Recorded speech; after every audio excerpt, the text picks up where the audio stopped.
Dear students, greetings of the day. This is Dr. Nancy, Assistant Professor, Department of Zoology, Government PG College for Women, Panchkula.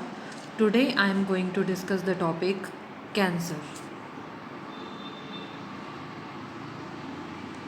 So, what is cancer? Cancer is characterized by uncontrolled growth and division of certain body tissues, so forming a tumor. So, it is called as mitotic run amok. So uncontrolled divisions जब body के अंदर शुरू हो जाती हैं तब उसे हम कहते हैं cancer. Normally we all know cell division is the essential part of life which is required for maintenance and cell reproduction. So, but when the cell loses its signal and divide in uncontrolled manner, it is called as cancer. So, cancer is a disease and it is most common in people between 40 to 60 years of age. The study of cancer is called as oncology, and the scientists which are involved in the cancer research, they are called as oncologists. So there are certain characteristics of cancerous cell which differentiate it from the normal cell. So first property is uncontrolled mitotic divisions of cell.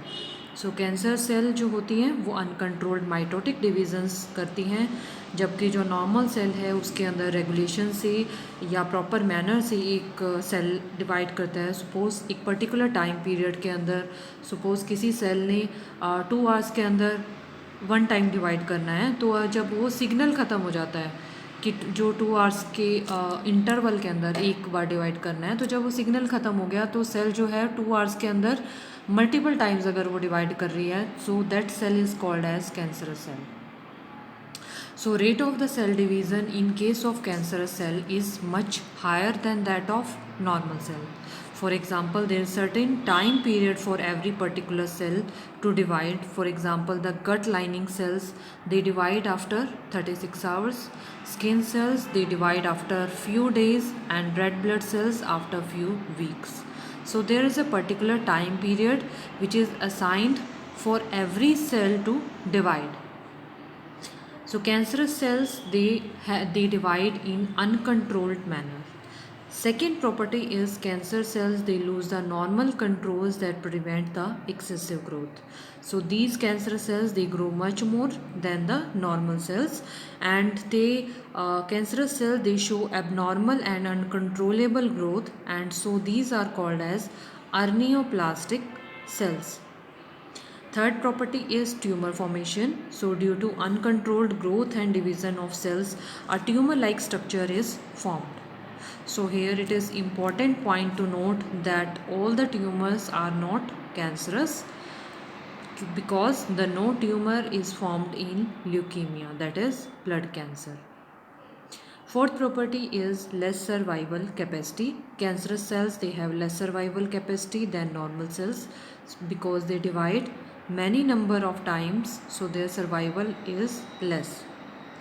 Next property is less adhesive. Cancerous cells, they are far less adhesive than normal cells, so they easily wander through the tissues to cause the cancerous growth in different parts of body.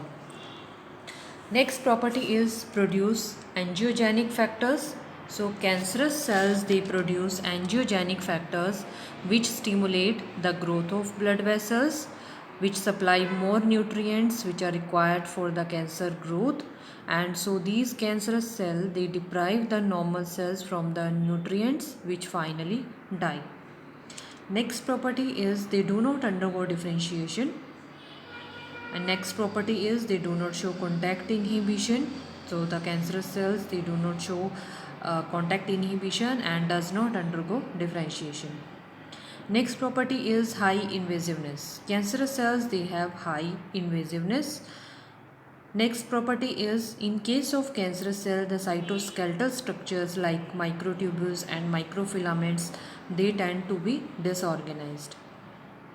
And these cancer, it is more common in people between 30 to 60 years of age, but now it occurs at a younger age also. So there are certain differences between normal cell and cancerous cells. First difference is on the basis of rate of cell division. Normal sales जो होती हैं वो controlled manner के अंदर या slowly जो होती हैं वो डिवाइड करती हैं and these do not cause the increase in number of cells while cancer cells they undergo fast and uncontrolled division so they cause the abnormal increase in number of cells. Second difference is on the basis of cell growth. In case of normal cell, feedback controls they are normal. In case of cancerous cell, the normal feedback control is lost. Third difference is tumor formation. Normal sales के अंदर tumour form नहीं होता है जबकि cancerous cells के अंदर tumour formation होता है. Fourth point is survival values. Normal sales जो होती हैं वो काफ़ी लंबे टाइम तक सर्वाइव करती हैं because they divide in a proper manner. जो कैंसरस सेल्स होती हैं they have less survival capacity because they divide at a very rapid rate. Next difference is on the basis of adhesiveness. Normal cells they are more adhesive so they do not wander through the body tissues while the cancer cells they are less adhesive and so they wander through body tissues. Next character is effect on the blood supply. Not much effect on blood supply in case of normal cells, while the cancerous cells they require the larger number of blood supply and nutrients because the cancerous cell they secrete angiogenic factors. Next difference is differentiation. Normal cells they differentiate or they divide into a specialized cell while the cancerous cell they do not have any specialized type so they do not undergo differentiation. Next difference is invasiveness. In case of the normal cell the invasiveness is low while in case of cancerous cell the invasiveness is high. Next difference is effect of contact inhibition. Normal cells they show the contact inhibition while the cancerous cells they do not show contact inhibition. And in case of normal cells microtubules and microfilaments they remain normal and in case of cancerous cell they undergo disorganization. So these are the basic differences between the normal cell and cancerous cell. So this was about the general introduction of cancer. Now coming to causes of cancer. So the causes of cancer we study in a separate branch which is called as etiology. So etiology is the study of causes of a particular diseases. So cancer जो होता है वो ना तो contagious है और ना ही hereditary है. ऐसा माना जाता है कि सारे organisms के अंदर कुछ inactive cancer causing genes होते हैं जिन्हें हम कहते हैं proto-oncogenes. तो काफ़ी सारे जो फैक्टर्स होते हैं जैसे कि फ़िज़िकल फैक्टर्स हैं केमिकल फैक्टर्स हैं और बायोलॉजिकल फैक्टर्स हैं.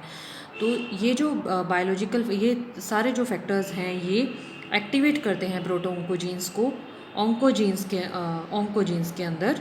सो इससे क्या होता है जो ऑल्टर्ड हुआ ये जो नॉर्मल एक्टिविटी जो ये ऑल्टर्ड हुई कन्वर्जन हुई प्रोटो ऑन्कोजीन्स की ऑन्कोजीन्स के अंदर तो एक जो नॉर्मल कंट्रोल है वो ख़त्म हो जाता है और उसके बाद एबनॉर्मल सेल डिवीज़न शुरू हो जाता है. सो जो फिज़िकल और जो केमिकल एजेंट्स हैं जो कैंसर की ग्रोथ करते हैं उन्हें हम कहते हैं कार्सिनोजेंस. सो ये टेबल है जिसके अंदर केमिकल कार्सिनोजेंस बताए हुए हैं कौन कौन से केमिकल कार्सिनोजेंस हैं जो कि कैंसरस ग्रोथ कोज करते हैं ह्यूमन्स के अंदर.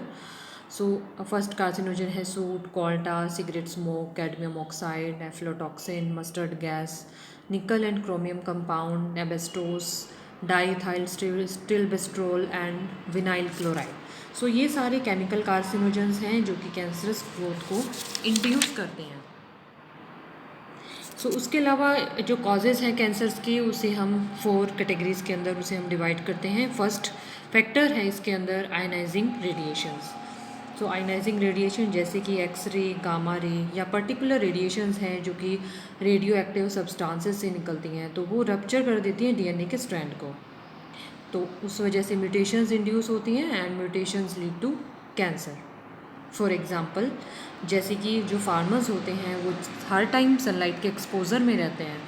सो excessive exposure of sunlight stimulate the development of skin cancer in farmers. So Japan के अंदर जो ल्यूकीमिया है it is well known. So the evidence for the carcinogenic effect of X-rays is documented that the incidence of leukemia is about 10 times in radiologists than in other physicians. सो जो physicians होते हैं, radiologist होते हैं, उनके अंदर जो cancer के जो चांसेस हैं वो 10 टाइम्स होते हैं as compare to normal individual. So Japan के अंदर भी ड्यूरिंग वर्ल्ड वॉर 2 जो न्यूक्लियर एक्सपोजन हुआ था तो उसका इफ़ेक्ट जो है बहुत काफ़ी टाइम तक, जो अभी तक की जो जनरेशन्स हैं उनके अंदर भी दिखाई देता है. तो रेडिएशंस का इफ़ेक्ट जो है सो जापान के अंदर जो जापानीज़ हैं उनके अंदर बाकी पॉपुलेशन से 5 टाइम्स जो है इंसिडेंस ल्यूकीमिया के होने के वो ज़्यादा हैं. So these are ionising radiations. Second factor is physical irritants. So physical irritants जैसे कि कई सर्टेन फूड्स होते हैं which cause abrasion of the linings of intestinal tract, उन्हें हम कहते हैं कार्सिनोजेनिक. जैसे कि कश्मीरीज जो होते हैं वो कंगाड़ी यूज़ करते हैं to keep themselves warm, but it causes abdominal skin cancer due to constant heat exposure. Third factor is chemical agents like caffeine, drugs. So ये सारे जो हैं दीज आर कार्सिनोजेंस. इसके अलावा जो हार्मोन्स हैं टेस्टोस्टेरोन, एस्ट्रोजन, ये कॉज करते हैं prostate and breast cancer respectively. उसके अलावा च्यूइंग ऑफ बीटल्स जो है वो माउथ कैंसर कॉज करता है. Cigarette and tobacco smoking they cause lip, mouth and lung cancer.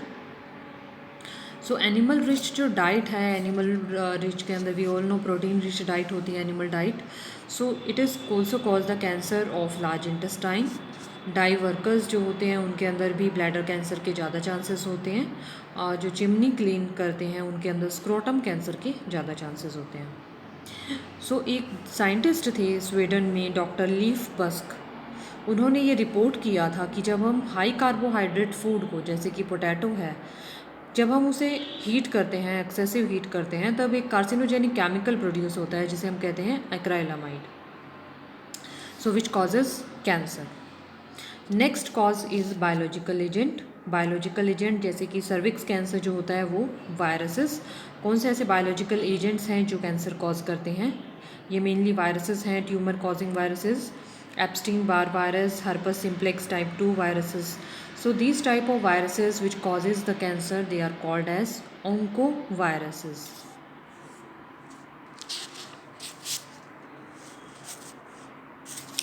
Now coming to frequency of cancer. So cancer जो है डेवलपिंग कंट्रीज़ के अंदर एक मेजर प्रॉब्लम है. सो कैंसर जो डिजीज़ है it is next to cardiovascular disease as common cause of death. Cancer की वजह से पूरे वर्ल्ड के अंदर 4 मिलियन डेथ्स होती हैं which account for about 10% of total deaths. India के अंदर 80% जो कैंसर के पेशेंट्स हैं वो आते हैं रूरल एरियाज़ के, और उन 80% के अंदर भी जो 90% जो केसेस हैं वो ऑलरेडी एडवांस स्टेज पे डिटेक्ट होते हैं because of the lack of awareness about the early symptom of cancer. So पूरे वर्ल्ड के अंदर 9 मिलियन कैंसर पेशेंट्स हैं जिसके अंदर 50% जो पेशेंट्स हैं वो इंडिया के अंदर ही हैं. अब जो मोस्ट कॉमन कैंसर है ह्यूमन मेल के अंदर इंडिया के अंदर वो है माउथ थ्रोट कैंसर, जबकि फीमेल के अंदर जो मोस्ट कॉमन कैंसर है इन इंडिया वो है यूट्राइन सर्वाइकल कैंसर. ये एक रिपोर्ट थी 1998 की रिपोर्ट के अकॉर्डिंग. जो दिल्ली और मुंबई है इनके अंदर मोस्ट कॉमन कैंसर है फीमेल के अंदर वो है ब्रेस्ट कैंसर. सो इवन ये भी कहा जाता है कि जो दिल्ली है उसके अंदर 1 out of 40 women is suffering from breast cancer. So world level पे breast cancer is the most common cancer. And जो कैंसर है उसे हम अपनी लाइफ एक्सपेक्टेंसी को, कैंसर जो है उसे हम अपने लाइफस्टाइल के अंदर चेंजेस ला के इसे हम डिक्रीज़ कर सकते हैं, सिर्फ अगर हम अपना लाइफस्टाइल ही चेंज कर दे तो.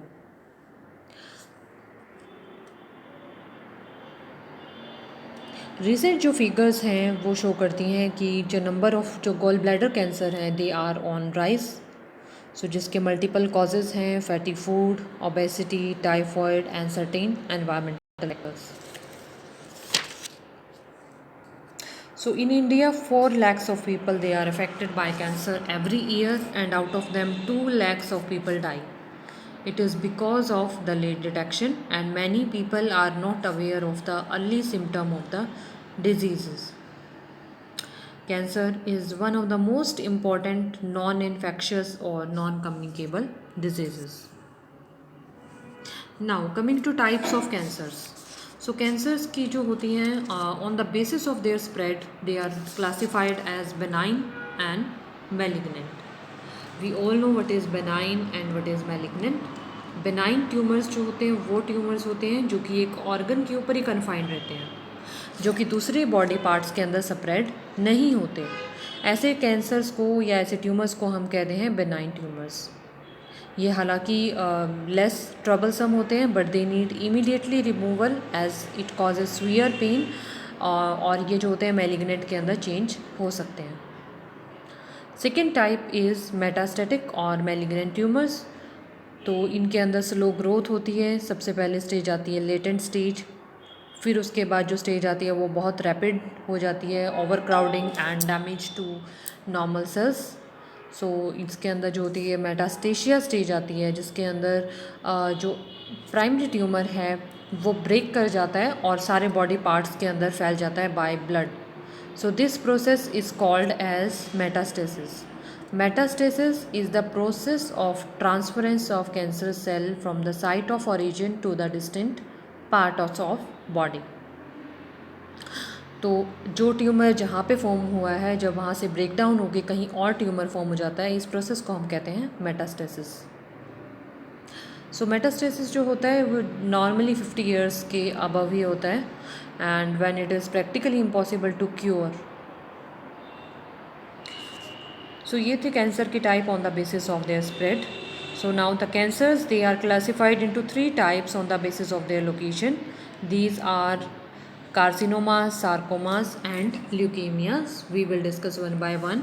First is sarcomas. सार्कोमास वो कैंसर होते हैं जिसके अंदर जो जब कैंसर जो है कनेक्टिव टिश्यू और मस्कुलर टिश्यू के अंदर हो, जो कि मेसोडर्म से डिराइव होते हैं, तो ऐसे कैंसर को हम कहते हैं sarcomas. For example cancer of bones, lymph nodes and muscles. तो सार्कोमास अगर लिम्फेटिक सिस्टम को अगर वो अफेक्ट करते हैं तब हम टर्म यूज़ करते हैं लिम्फोमास. जैसे कि होजगिन जो डिजीज़ है जो होती है enlargement of lymph nodes and spleen. उसके बाद नेक्स्ट टाइप है कार्सिनोमास. कार्सिनोमास वो कैंसर होते हैं जो कि एपिथेलियल टिश्यू और ग्लैंड्स की वजह से होते हैं, जैसे कि breast cancer, stomach cancer, lung cancer, skin cancer and pancreas cancer. Third type है ल्यूकीमिया, जिसे हम कहते हैं ब्लड कैंसर. तो इसके अंदर WBC का जो काउंट होता है वो इंक्रीज़ हो जाता है due to their increase formation in bone marrow. So इसके अंदर इरिथ्रोपोइसिस यानी कि जो RBC की फॉर्मेशन है वो कम हो जाती है. और ये वाला जो होता है ल्यूकीमिया, ये 15 ईयर्स बिलो 15 ईयर्स के चिल्ड्रन के अंदर होता है. तो इसे नॉर्मली इसे ठीक करने के लिए बोन मैरो ट्रांसप्लांट किया जाता है. So these are the types of cancer on the basis of their location. So this is here in the diagram you can see here on the left hand side there is normal lung epithelium. So next stage it denotes the benign stage, which a cancerous tumor is formed in the lung epithelium. So you can see the crowdedness and the damage to normal cells. Now the sites of cancer. Though the cancer can develop at any part or organ of body, it mostly develops in some organ like liver, alimentary canal, larynx, pharynx, tongue, lips, gallbladder, lung, uterus, urinary bladder, lymph nodes and bones. So these are the most common sites of cancer. Now what are the dangerous signals of cancer? Or you can see what are the symptoms of cancer. First is any wound with continuous bleeding. कोई ऐसा wound है जहाँ पे persistently bleeding हो रही है. Second, persistent indigestion, अगर food की digestion नहीं हो रही है. Persistent changes in bowel movement, gut के अंदर अगर changes आ रहे हैं, bowel movements के अंदर changes हैं. Persistent hoarseness in voice and persistent coughing. सो अगर होर्सनेस या मिलनेस आ रही है वॉइस के अंदर या कफ है, so these are the symptoms. These can be the symptoms for cancer. Any wound not healing for a long period, rapid changes in appearance, form and growth of some of the parts of body. Lastly, unexplained low grade fever. So these signals may not be due to the cancer but can be the signal for early diagnosis. Now, what is the diagnosis of cancer? First technique is DNA probe analysis. Second technique is histologic and cytologic methods, जिसके अंदर हम biopsy करते हैं, particular जो tissue है उसकी histological examination करते हैं, और इसके अंदर एक पर्टिकुलर टेस्ट होता है पैप्स टेस्ट, जो कि हम सर्विक्स के कैंसर को डिटेक्ट करने के लिए यूज़ करते हैं. उसके बाद है एंडोस्कोपी. एंडोस्कोपी के जैसे कि गैस्ट्रोस्कोपी है, उससे हम स्टमक कैंसर डिटेक्ट करते हैं. लेप्रोस्कोपी से हम कैंसर ऑफ पेल्विक रीजन जो है हम वो डिटेक्ट करते हैं. उसके बाद है ट्यूमर मार्कर्स. ट्यूमर मार्कर्स जो होते हैं, these are biochemical indicators for the presence of a certain tumour and they include antigens, proteins, enzymes and hormones. Now what is the therapy of a cancer. Cancer जो होता है उसे हम early stages पे control कर सकते हैं. तो जो कंट्रोल है वो डिपेंड करता है location and spread of a cancer. So the जो कैंसर की जो ट्रीटमेंट है उसकी जो की है वो है अर्ली डिटेक्शन. जितनी जल्दी अर्ली डायग्नोसिस होता है तो उतनी ही जल्दी इसका क्योर होता है. जैसे जैसे कैंसर एडवांस स्टेज पे हो जाता है तो उसके जो क्योर है वो होने के चांसेस कम हो जाते हैं. सो इसके अंदर हम फॉलोइंग थेरेपीज़ यूज़ करते हैं. First is radiation therapy. Radiation therapy के अंदर हम कैंसरस जो है ऑर्गन है जो उसको हम एक्सपोज करते हैं with X rays which kill the cancerous cell. So ये अच्छे रिजल्ट देता है in skin, lip, mouth and cervix cancer. So radiation therapy हम यूज़ करते हैं इन 80% ऑफ कैंसर पेशेंट्स के अंदर. सेकेंड है hormonal therapy. Hormonal caused cancer जो हार्मोन इंड्यूस्ड है, जैसे कि मैंने कॉजेज़ के अंदर बताया था आपको, प्रोजेस्टेरॉन और एस्ट्रोजन जो है इनका जब हाई लेवल हो जाता है तो so they cause prostate and breast cancer. So hormonal therapy के अंदर हम अगर सपोज ब्रेस्ट कैंसर है तो हम उसका अल्टरनेट उसे टेस्टोस्टेरोन देते हैं ताकि उसका जो हार्मोन का जो है बढ़ा हुआ जो हार्मोन है वो न्यूट्रलाइज हो जाए. So cancer is treated by another hormone in case of hormonal therapy. Next है सर्जिकली. सर्जरी के अंदर हम जो कैंसरस पार्ट है उसे हम ऑपरेट करके उसे रिमूव कर देते हैं. फोर्थ टेक्निक है कीमोथेरेपी. कीमोथेरेपी के अंदर कई सारे केमिकल्स हम यूज़ करते हैं कैंसर सेल्स को किल करने के लिए, या डीएनए सिंथेसिस कैंसर सेल्स के अंदर इनहिबिट करने के लिए. जैसे कि केमिकल्स हैं मरकैप्टोयूरिन, 6-अमीनोप्टेरिन, और एक सदाबहार आती है एंटी कैंसरस ड्रग्स हैं, तो ये हम यूज़ करते हैं कीमोथेरेपी के अंदर. तो कीमोथेरेपी या एंटी कैंसरस जो ड्रग्स हैं उसे हम 5 कैटेगरीज़ के अंदर डिवाइड करते हैं. सो ये टेबल 4 के अंदर दिखाया हुआ है. 5 कैटेगरीज़ हैं कीमोथेरेपी की, एंटी कैंसरस ड्रग्स की. सो फर्स्ट है alkylating agents, anti metabolites, plant alkaloids, antibiotics and hormones. So इनके साथ इनके एग्जांपल्स हैं हम कौन कौन सी जो ड्रग्स हैं वो यूज़ करते हैं in chemotherapy. Next is theories of origin of cancer. So first theory है म्यूटेशन थ्योरी. म्यूटेशन थ्योरी कहती है कि जो कैंसर की जो डेवलपमेंट है वो होती है due to accumulation of gene mutation over a number of years. तो जैसे जैसे जीन म्यूटेशंस इंक्रीज़ हो जाती हैं तो मेटाबॉलिक डिसऑर्डर्स भी इंक्रीज़ हो जाते हैं. सो ये जो थ्योरी है ये कहती है there is direct correlation between exposure of carcinogenic radiations and the rate of cancer. Second theory is selective gene activation theory. ये थ्योरी कहती है कि कई जीन्स जो होते हैं प्रोटो ऑन्कोजीन्स वो एक्टिव होकर ऑन्कोजीन्स के अंदर कन्वर्ट हो जाते हैं, जो कि नॉर्मल जो हमारा कंट्रोल होता है ग्रोथ के ऊपर या डिवीज़न के ऊपर, उससे ख़त्म हो जाता है and it leads to development of cancer. मतलब जब नॉर्मल जीन्स जो होते हैं वो उनको रिप्लेस करते हैं अब नॉर्मल जीन्स, तो there is formation of cancer. Third theory is alpha state theory.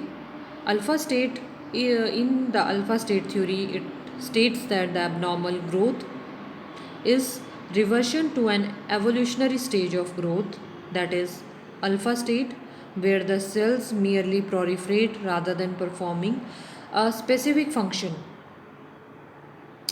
तो अल्फ़ा स्टेज थ्योरी कहती है एक एवोल्यूशन के अंदर एक स्टेज आती है अल्फ़ा स्टेज, इसके अंदर जो सेल्स हैं वो सिर्फ प्रोलिफरेट करते हैं rather than performing a specific function.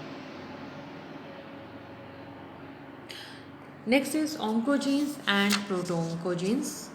So oncogenes, they are those genes which have the potential to induce the development of cancer. And what are proto-oncogenes?